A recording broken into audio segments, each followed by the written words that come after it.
Hello, and thanks for joining us. Here's what's happening right now. The so-called cocaine lawyer granted bail. Are you concerned for your husband's safety? His alleged connection to an accused drug kingpin and why the judge says his life is in danger. But they tried to minimize it, so therefore the cover-up creates a bigger problem than would otherwise have existed. What unsealed documents expose in a newly released batch of Epstein files. It took about 2 to 3 days to realize what had happened. Plus, waking up a hero, the selfless act that left a Quebec man in a coma.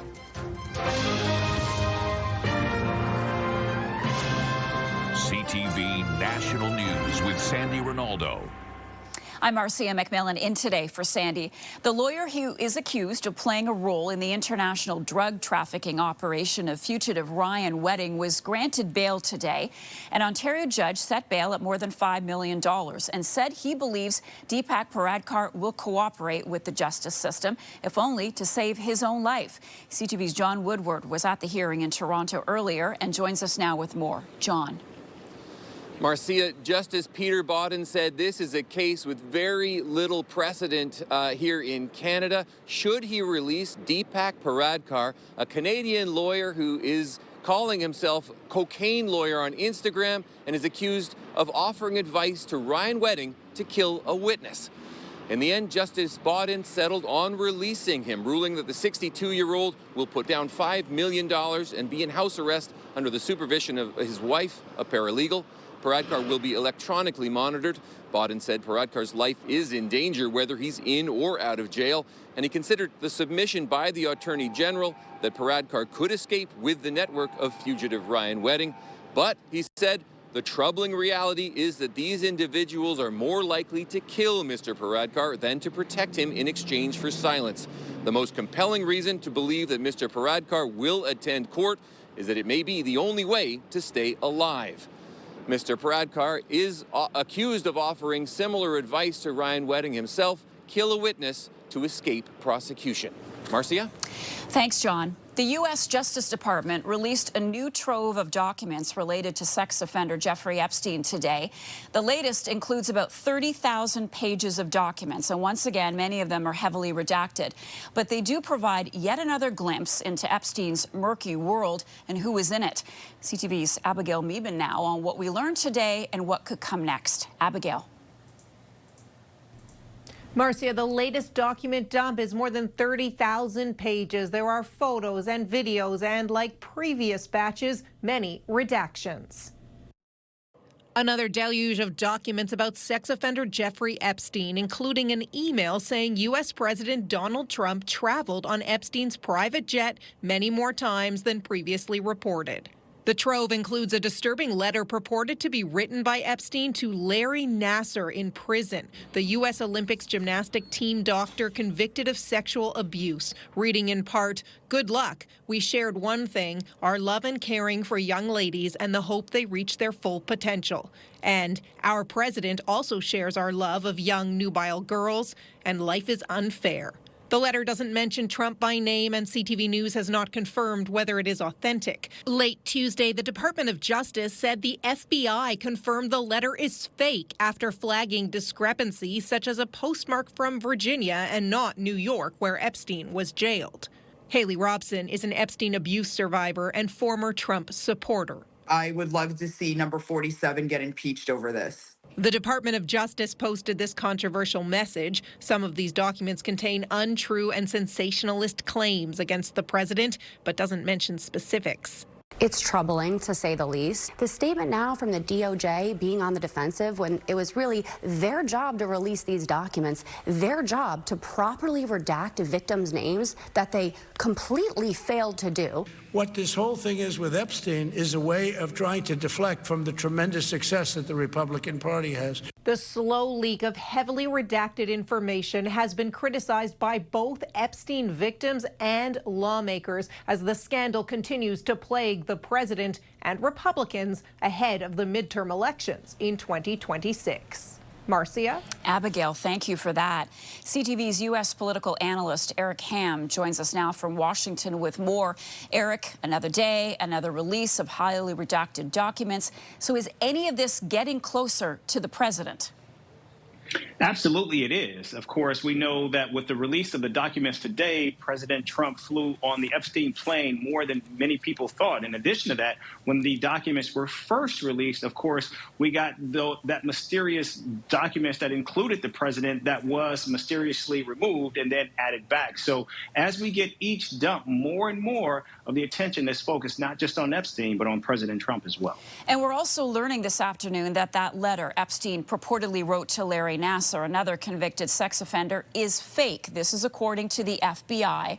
What do you make of this development? Well, I think it's important for the FBI to actually divulge more information about how, as this document dump continues to take place, was there something fake included? Where did it come from? Who actually provided this information? And given the fact that the DOJ has done an exhaustive look at all of these documents to ensure the redactions, how could something like this be included? So I think, again, more questions than answers in terms of what we're seeing. Eric Ham for us. Eric, thank you so much for that. There is growing tension tonight between the U.S. and Venezuela over access to the South American country's oil resources. Washington has already seized 2 oil tankers. This is a third. But as CTV's Jeremy Sharon reports, the U.S. president's interests in Venezuelan oil could have implications for Canada. Off the coast of Venezuela, sanctioned oil tankers have become the target of U.S. authorities. 2 have been intercepted and seized already, along with millions of barrels of oil, and Washington says it's after more. Maybe we'll sell it. Maybe we'll keep it.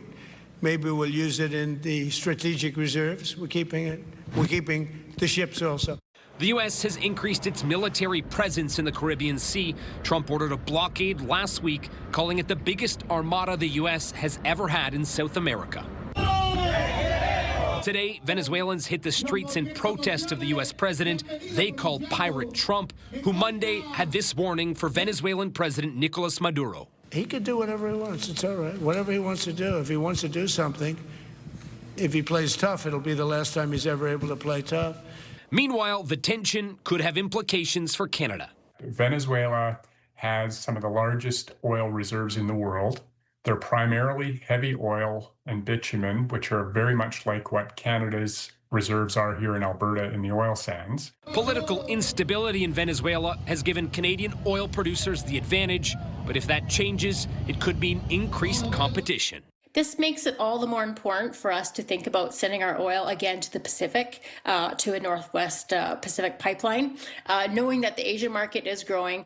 Trump's interest in Venezuelan oil could eventually force a fight for access to the U.S. market. But the question is, how long would it take to build the projects that could start to displace Western Canadian oil? And I think that would take a long time. That means time is in Canada's favor. And in the short term, Trump's blockade could actually increase demand for Canadian heavy crude. But it could also lead to uncertainty and price volatility in the market. Marcia? Thanks, Jeremy. The U.S. Supreme Court refuses to allow the Trump administration to deploy National Guard troops in Chicago in a significant defeat to White House efforts to send troops to American cities. The justices declined the Republican administration's request to overturn a judge by a U.S. district judge, which blocked the deployment of troops. The outcome is a rare Supreme Court setback for President Trump, who has won multiple victories in emergency appeals. It took over 2 months for the conservative-stacked top court to come to the decision. It is a tentative agreement that could turn the page on a rocky labor dispute. Canada Post and its union representing postal workers announcing they've found common ground. However, many questions still remain about the future of the ailing Crown Corporation. CTV's Scott Hurst reports. Labor unrest between Canada Post and its union representing 55,000 postal workers and uncertainty about the future forced this Toronto small business to make a choice. We had to go a different route this holiday season. Retailer Province of Canada ships clothing across the country, and by turning away from Canada Post, is now relying on multiple carriers to fill the gap. After last year's strike and then this September, we just didn't feel we had the confidence to go into the holiday season with them again. But a tentative deal between Canada Post and the Canadian Union of Postal Workers announced on Monday may at least provide some stability. So on the one hand, short run, good news. In the longer term, it doesn't solve the underlying structural problems. Canada Post said the agreements include a 6.5% wage increase in year 1, a 3% hike in year 2, and increases matching inflation in years 3 through 5. They also include enhanced benefits and a weekend parcel delivery model, which had been a key sticking point in negotiations. They are still bleeding. They are hemorrhaging incredible amounts of money. So they're a long way away from where they have to be. They've got a huge job ahead to become more dynamic and productive and competitive. And maybe that will be enough to win back at least this Toronto business. I think until this gets fully sorted out properly, then we can maybe reconsider going back to them for next year. Cup W's national board is recommending its members accept the deal's ratification votes are set to take place early next year. Marcia? Thank you, Scott. At Canada Post and beyond, 2025 has been marked by multiple labor disruptions in this country. From stalled flights, delayed mail, to empty classrooms, workers demanded better conditions with mixed results. CTV's Kathy Lee looks back on a year of labor unrest and what drove it. The soul of Canada's workforce rose to the surface on picket lines marked by tired feet and a demand for something better. We're striking to keep good service and to keep good jobs. We will be here until we win. Years of built-up frustration spilling into the streets from coast to coast. A chorus of unrest, grounded flights, slowed mail delivery, and emptied out classrooms in Alberta. We're in a place where we've got a broken system. It's sick. It's been death by 1,000 budget cuts. The summer of labor unrest begins on August 16th, with more than 10,000 Air Canada flight attendants walking off the job for 3 days after a new negotiated agreement with their employer fell through. Starting flight attendants now are making $1,900 a month in an area where rent is $2,000. In addition to wages, at issue, employment conditions, work rules, and unpaid hours. We're not paid anytime the aircraft is not in motion. Pay, one of the sticking points behind the 2-week nationwide postal strike on September 25th. Fair wages, improved health and safety, expansion of the public service, and a right to retire with dignity. Workers also motivated to go to the picket lines after the federal government announced an end to door-to-door delivery in an effort to save a struggling Canada Post. The disruption impacting many businesses relying on the delivery service. There's been some delays in sending out packages, and we have had to use alternative services at times. We've essentially just have lost confidence in Canada Post. And Alberta teachers losing confidence in the education system. Why does Alberta, the richest province, have the poorest funded classrooms? Tens of thousands of educators walked off the job on October 6th, wanting better wages, more support, and smaller classroom sizes. Having to teach 37 grade 6 kids, it's too much. We are burnt out, we are broken, the kids are not getting what they need. Only to be forced back to work 3 weeks later after the province invoked the notwithstanding clause, overriding some rights and freedoms to pass the back to work legislation. This has been the longest education strike in Canadian history. We were looking for a way to bring some finality to it. The move galvanized students province-wide to walk out of their classrooms. We're not walking out because we don't care about school. We're walking out because we care too much. We care too much to stay silent. The students here are angry. You could really feel the emotion in the air because their teachers aren't able to strike. They've taken matters into their own hands, and they want the government to listen. They want to be heard. Pay our teachers and give us the education we deserve because this isn't fair. An expert says the level of recent labor disruption and strike activity across Canada hasn't been seen since the 1980s. Workers engage in this kind of labor activism when they've been pushed too far, when they're fed up. And so they start to push back. I think what we saw in the last couple of years is a significant shift in workers' ambitions. They wanted more because of COVID, followed up by inflation. I think that really ramped up workers' expectations. And although the strikes have caused chaos, public support for workers remained strong, even among hundreds of thousands of stranded Air Canada passengers. I think it's okay for these guys to keep fighting. They're asking for the bare minimum, and I think that they deserve what they're asking for. As for what comes next for the labor unrest, no one can say for certain. But experts believe this year wasn't an end, but a beginning, a workforce finding strength, and a movement that will carry on. Kathy Lee, CTV News, Calgary. Coming up, a hero recovering. I just did I think I did anything that anybody would have done. How he put his own life on the line to save others.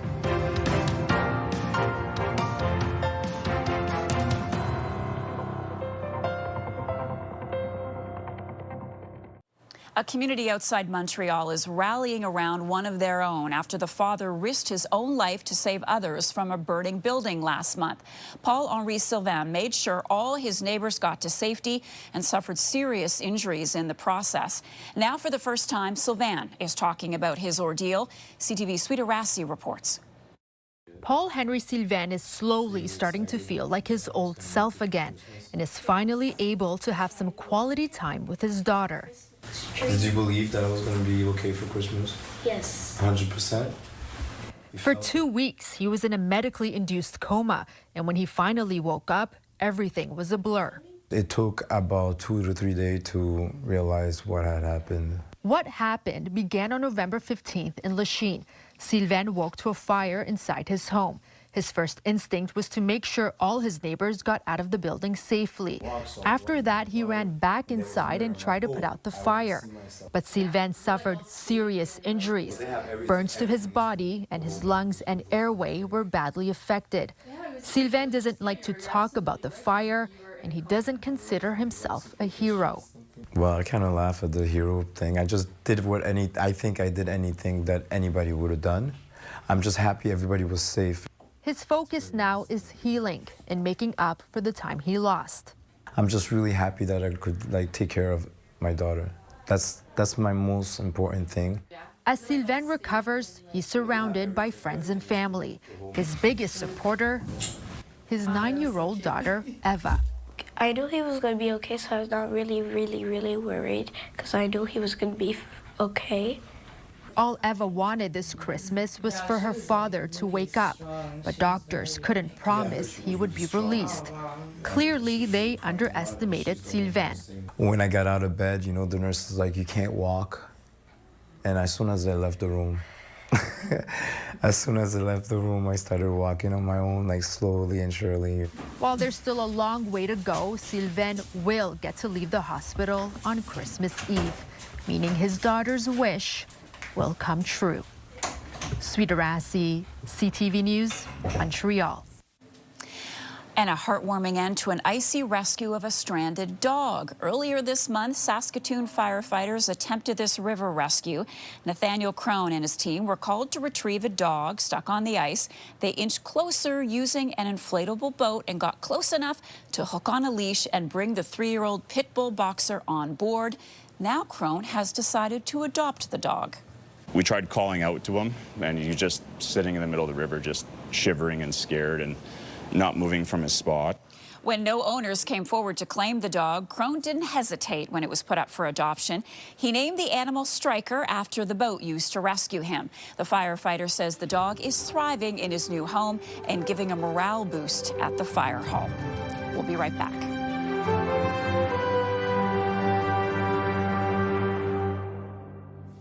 As the year draws to a close, a new report shows who Canadians most searched on the internet in 2025.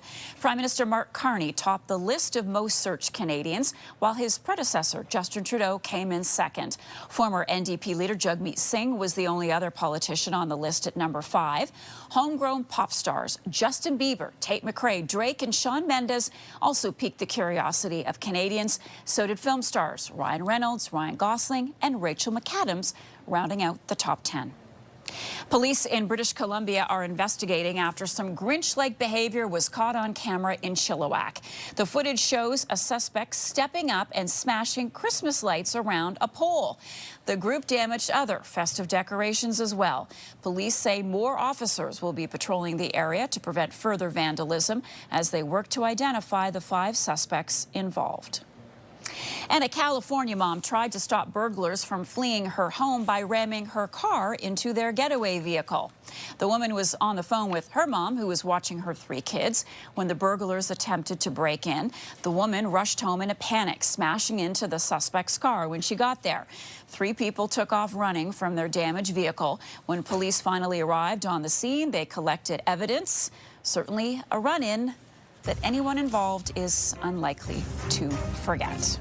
We'll be right back.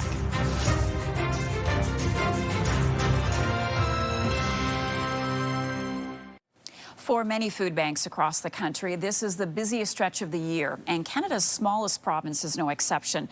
On PEI, charities say more families are asking for help this holiday season, but community support is stepping up too. CTV's Maria Saru is at a food bank in Charlottetown. Maria, what are they seeing right now? Marcia, it's all hands on deck here. Staff say the need is up and has more than doubled since 2019, with more working class families walking through the doors. One item at a time, a Christmas hamper comes together.